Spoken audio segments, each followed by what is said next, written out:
출애굽기 28장을 같이 강의하면서 통독합니다. 28장은 제사장들의 옷, 그 다음에 제사장들의 판결 흉패에 대해서 알아보겠습니다. 하나님의 제사의 3요소가 있습니다. 첫째는 제단이 있어야 됩니다. 하나님을 섬길 장소가 있어야 되고요. 두 번째는 제물이 있어야 됩니다. 하나님한테 빈손으로 가면 안 됩니다. 자원제든 감사제든 또는 속건제, 속죄제든 자기 죄나 허물을 사함을 받는 거 말고도 감사나 서원이나 이런 것들도 또한 제물이 필요하죠. 그 다음에 세 번째는 제사를 드려야 될 제사장이 필요합니다. 일반 사람은 하나님 앞에서 제사장직을 수행하다가 잘못하면 죽습니다. 제사장은 하나님께서 인간과 하나님 사이에 다리를 놓으라 하는 의미로 제사장이다 이렇게 이야기를 합니다. 그래서 여기 28장을 보면서 우리가 특별히 복잡한 얘기가 많이 나오지만 한 가지 강조하고 싶은 것은 그것입니다. 오늘날 우리가 다 왕의 제사장이라고 그러죠. 대제사장 예수님 한 분이고 우리는 왕같은 제사장 또는 왕의 제사장 이렇게 불리웁니다.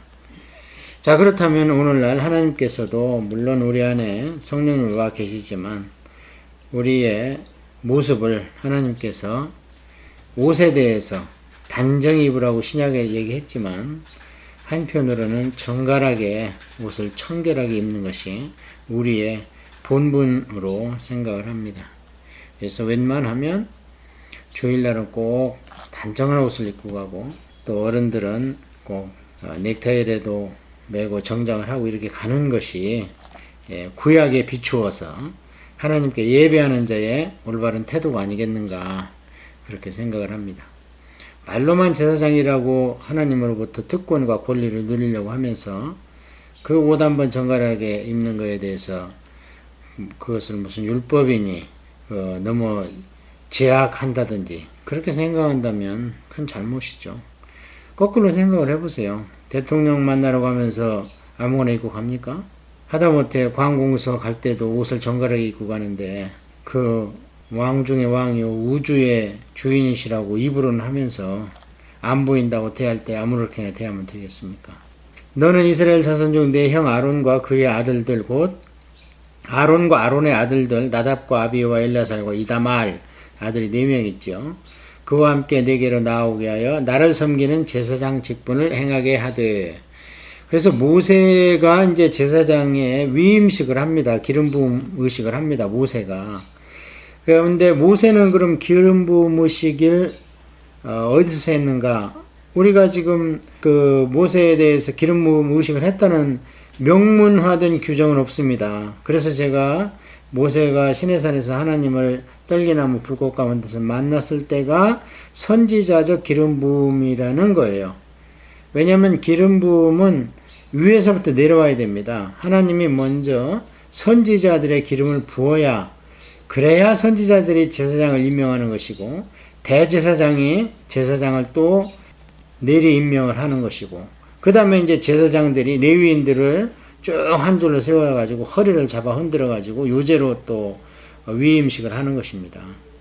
그런데 성경 어디에도 우리가 아는 모든 선지자들에 대한 기름 부음 의식이 없습니다. 왜냐하면 사람으로서는 사람한테 하나님의 종 첫 번째 단계에 있는 선지자의 기름 부음을 행할 수가 없습니다. 그건 하나님이 하셔야 됩니다. 하나님은 영이시니까 이제 우리가 성경을 계속 통독하고 추론해 보면 인간으로서 영이 확 열렸을 때 하나님을 뵙는다든지 또 하나님의 천상의 예배의 장면, 천상의 교회를 본다든지 다니엘 같은 경우에요. 에스겔 같은 경우에는 급하니까 하나님이 직접 수레를 타고 내려오셔서 영을 확 열어버리신다든지 이런 의식을 한 뒤에 이런 일이 있은 뒤에 보면 선지자적 능력이 나타납니다. 하나님의 말씀을 받기도 하고 듣기도 하고 하나님께 직접 아뢰기도 하고 그러는 겁니다.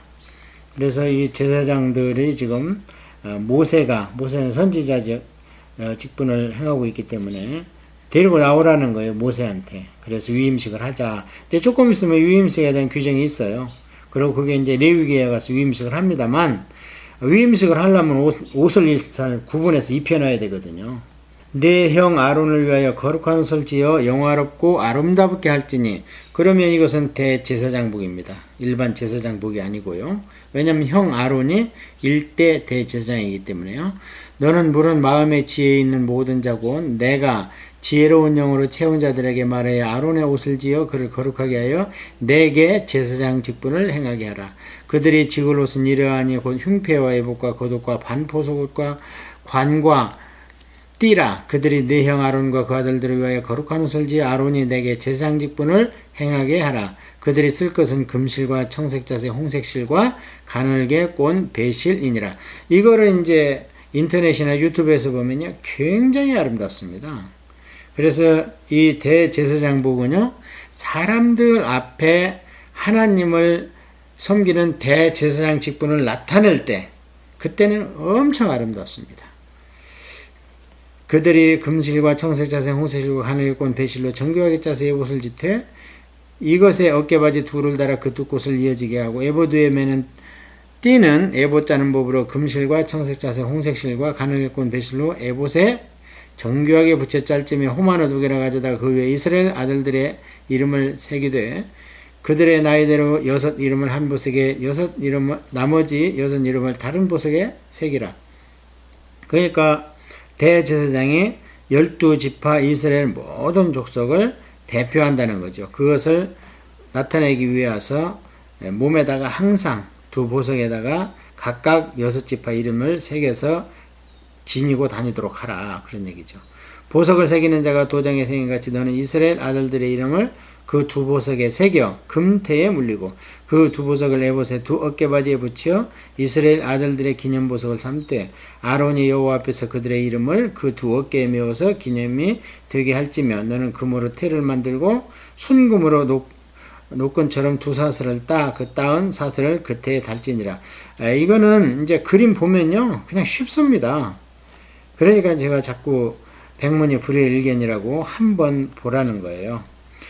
자, 그 다음에 이제 판결 흉패에 대해서 이야기를 합니다. 너는 판결 흉패를 내부짜는 방법으로 금실과 청색자세 홍색실과 가늘건 배실로 정교하게 짜서 만들되 길이와 너비가 한 뼘씩 2겹으로 네모 반듯하게 하고 그것에 4줄로 보석을 물리되 첫 줄은 홍보석 황옥 녹주옥이요 둘째 줄은 석류석 남보석 호마노요 셋째 줄은 호박 백만호 자수정이요 넷째 줄은 녹보석 호마노 벽옥으로 다 금태에 물릴지니 이 보석들은 이스라엘 아들들의 이름대로 12이라 보석마다 12지파 한 이름씩 도장에 새기는 법으로 새기고 순금으로 노끈처럼 따온 사슬을 흉패 위에 붙이고 또 금고리돌을 만들어 흉패 위 곧 흉패 두 끝에 그 두 고리를 달고 따온 두 금사슬로 흉패를 두 고리에 꾀에 달고 두 따은 사슬에 다른 두 꽃을 에봇 앞 두 어깨 바지에 금태에 매고 또 금고리 둘을 만들어 흉패 아래 양쪽과 안쪽에 에봇에 닿은 곳에 달고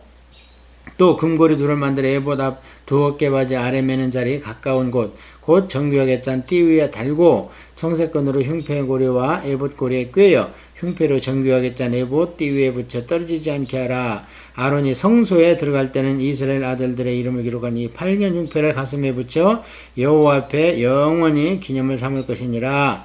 너는 우림과 둠빔을 판결 흉패 안에 넣어 아론이 여호와 앞에 들어갈 때에 그의 가슴에 붙이게 하라. 아론은 여호와 앞에서 이스라엘 자손의 흉패를 항상 그의 가슴에 붙일지니라.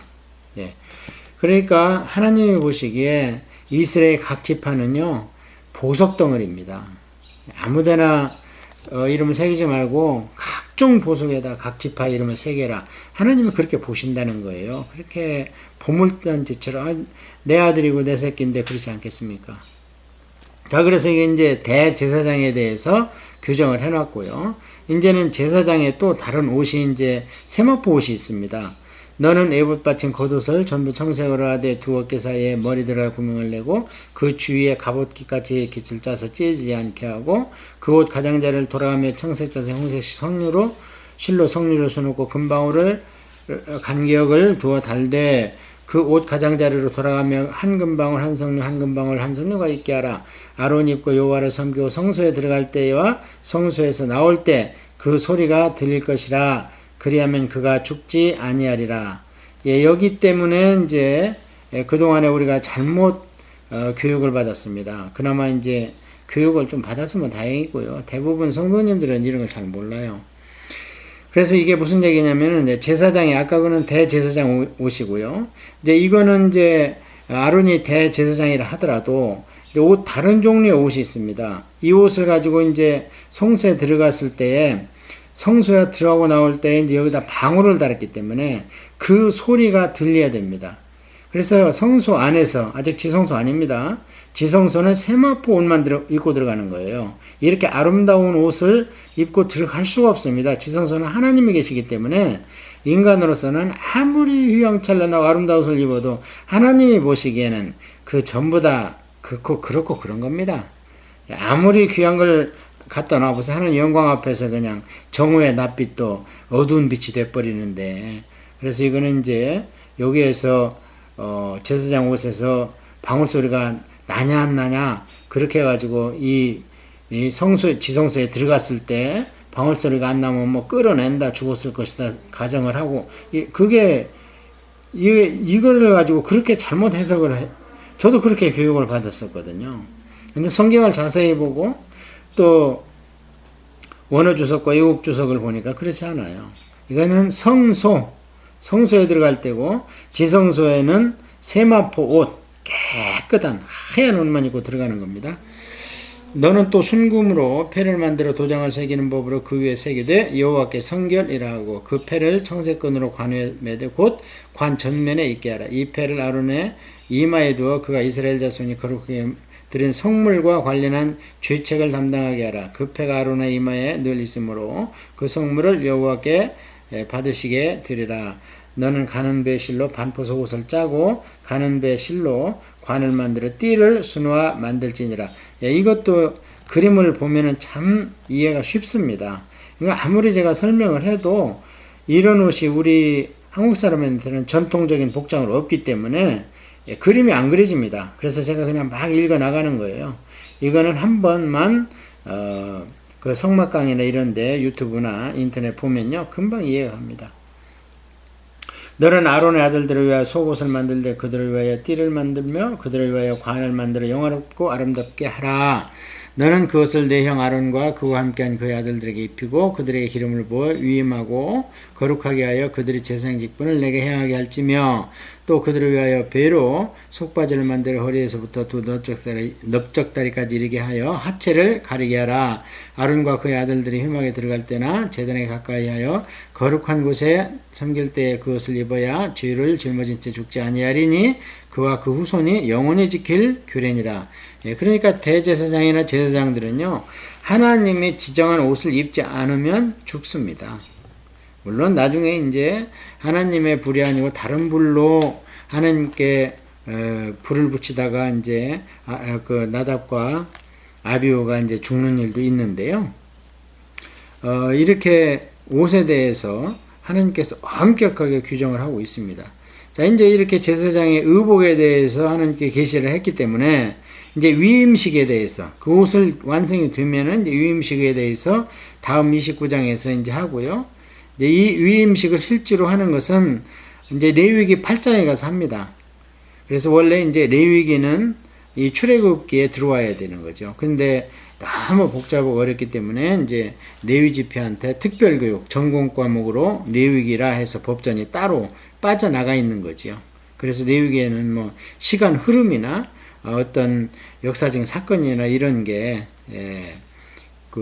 많이 일어나지 않습니다. 그냥 꼭 필요한 뭐 제사장 위임식이나 또는 그 첫 제사 드리는 모습들 이런 거, 그 다음에 법령집입니다. 자, 이렇게 해서 28장에 제사장 옷에 대해서 저희들 한번 알아봤고요. 오늘날 누차 말씀드리지만 이렇게 하나님께서 제사장들 의복에 대해서 신경을 쓰시고요. 그 옷을 입지 않고 하나님께 제사를 하면 그 제사장은 죽임을 당할 정도로 하나님께서는 엄격하게 그 복장을 규정을 하셨습니다. 물론 이제 구약입니다. 그러나 이제 이런 하나님의 속마음을 봤을 때 우리가 비록 신약에서 예수님 십자가 때문에 너무 큰 은혜가 있어서 모든 것이 다 가려진 십자가 때문에 가려진 시대에 신앙생활을 하고 있는데요. 이런 하나님의 본 마음을 우리가 알아야 됩니다. 그래서 신약 성경만 봐가지고는요, 하나님을 잘 몰라요. 신약 성경은 예수님의 십자가가 너무 크기 때문에요, 다 가려져 있습니다. 그래서 하나님의 본 모습을 알면 구약을 봐야 되는데, 왜 중요한가? 하나님은 변치 않기 때문에 구약에 계시하시는 하나님의 그 퍼스널리티, 하나님의 속성을 아는 게요, 굉장히 중요합니다.